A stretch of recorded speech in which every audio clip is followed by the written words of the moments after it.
안녕하세요. 피토스터디입니다. 수치 해석 91번 강의 2차 보관 탐색법입니다. 이 방법은 세 점을 지나는 포물선을 구하고 포물선의 최소점을 이용해서 함수의 최소값을 구하는 방법입니다. 2차 보관 다항식 포물선을 이용하여 구간의 크기를 줄여나가는 2차 보관 탐색법의 과정을 정리하겠습니다. 첫 번째로 함수값을 구하고요. 그레디언트 방향을 구합니다. si는 제로로 놓고 si 플러스 1을 적당히 결정합니다. 두 번째 단계로 직선 위에서의 함수값 fi 플러스 1을 구합니다. 세 번째 단계는 조건문입니다. 만약에 fi가 fi 플러스 1보다 크면은 다음 단계 스텝 4로 넘어가고요. 그렇지 않으면 fi 플러스 1이 fi보다 큰 경우겠죠. 이 경우에는 s값을 반으로 줄여서 구간의 크기를 반으로 줄입니다. 구간의 크기를 계속 반으로 줄이다 보면 fi가 fi 플러스 1보다 큰 경우가 반드시 나타납니다. 그러면 다음 단계로 넘어갑니다. 그런데 구간의 크기를 반으로 줄였을 때 최소점이 왼쪽 또는 오른쪽에 관계없이 다음 단계로 넘어갑니다. 네 번째 단계입니다. 이 단계에서는 두 점의 중점 si 플러스 2분의 1 점에서의 함수값을 구합니다.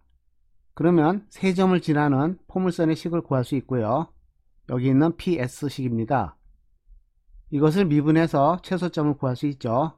이 s미니멈은 이와 같이 41번식으로 주어집니다. 다섯 번째 단계입니다. 구간의 크기가 허용 오차보다 작으면 종료하고요. 그렇지 않으면 새로운 출발점으로 해서 처음부터 다시 시작합니다. 예제 6번입니다. 지금까지 풀어본 같은 문제를 2차 보관 탐색법을 이용해서 최소값을 찾아보겠습니다. 동일한 문제이므로 시작점 s는 제로에서의 모든 값을 알고 있습니다. 그러면 함수값을 계산할 수 있고요. 그림에서 살펴보면은 f0는 3이고요. f1은 3.8431입니다. 오른쪽이 더 큰 값이므로 구간을 반으로 줄여야겠네요. 그래서 s1의 값을 반으로 줄였습니다. 그러면 x벡터 값도 새로 계산이 되고요. 대응하는 함수값 f1이 구해집니다. 이 값은 1.7965로 3보다 작네요. 그렇다면 스텝 4로 진행을 합니다. 구간의 중점에 대해서 s값도 구하고 x벡터도 구합니다. 그러면 대응하는 함수값이 나오죠. 이 세 개의 점을 지나는 포물선을 구해서 마찬가지로 최소값을 구하면 되겠습니다. 세 점을 지나는 다항식을 구할 수 있습니다. 이 2차식의 최소값은 s가 0.07693에서 나타납니다. 이것을 앞에서 구했던 값과 비교해 볼 수 있겠네요. 결국 새로운 시작점을 이와 같이 결정하고요. 위의 과정을 반복하겠습니다. 이것은 m샷매스 명령어를 이용하는데요. 최소값을 찾습니다. 독립변수는 x와 y이고요. 출발점은 1,1입니다. 주어진 함수를 대입을 하고요. 허용 오차는 10의 7승으로 합니다. 여기서 명령어 pf는 실행 과정을 들여다보는 것입니다. 최소값을 탐색하는 방법은 2차 보관이고요. 결과를 보겠습니다. 준비값부터 이터레이션이 진행되면서 이와 같이 값이 나왔네요. 최소값은 -1이고요. x값과 y값이 구해졌습니다.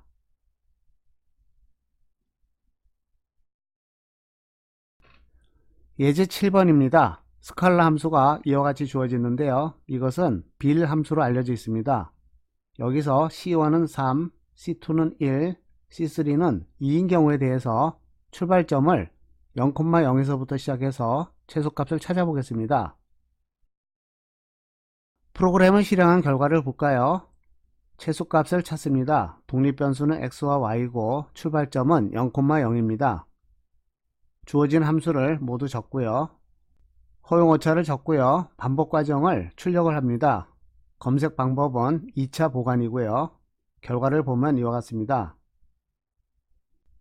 22번의 탐색 과정을 통해서 x와 y값 그리고 최소값이 구해졌습니다.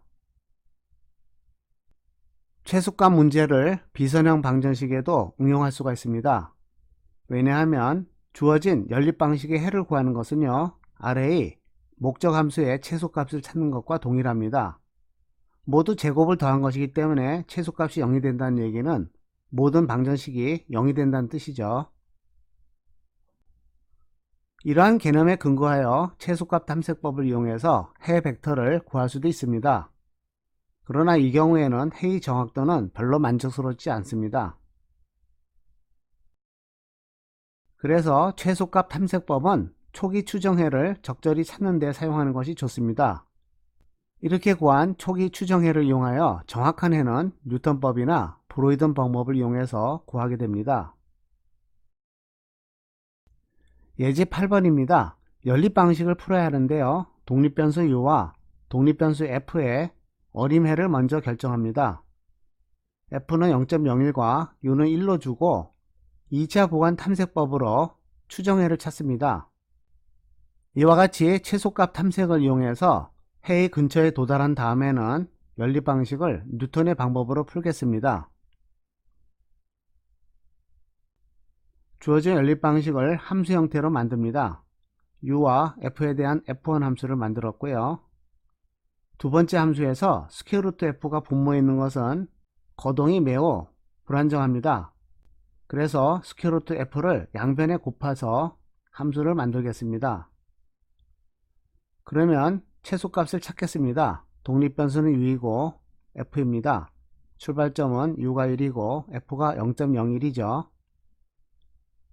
방정식의 제곱과 두 번째 방식의 제곱을 더해서 최소값을 찾겠습니다. 최소값을 찾는 방법은 2차 보관이고요. 이와 같이 찾은 벡터를 기록을 하고요. 첫 번째 값을 ux, 두 번째 값을 fx로 두고 방정식을 풉니다. 독립변수는 u와 f이고요. 초기 추정해가 주어집니다. 당연히 f1에 대한 방정식이고요. f2에 대한 방정식입니다. 이것을 풀어서 결과를 볼까요? 먼저 초기값 탐색에 의해서 해에 가까운 점을 구했습니다. u는 3 근처이고요. f는 0.04 근처이군요.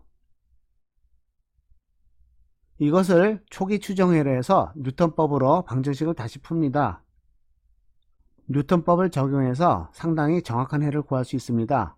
16번의 반복 끝에 레지두가 10-8승 오도록 정확한 해가 얻어졌습니다.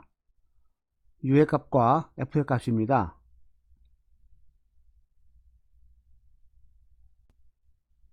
이와 같이 최소값 탐색을 이용해서 적절한 초기 추정해를 먼저 구합니다. 추정해가 해에 가까울수록 해를 구하는 방법이 안정적이고 속도도 빠릅니다. 그래서 뉴턴법의 수렴에 큰 도움이 되겠죠. 수치 해석 91번 강의입니다. 시청해 주셔서 감사합니다.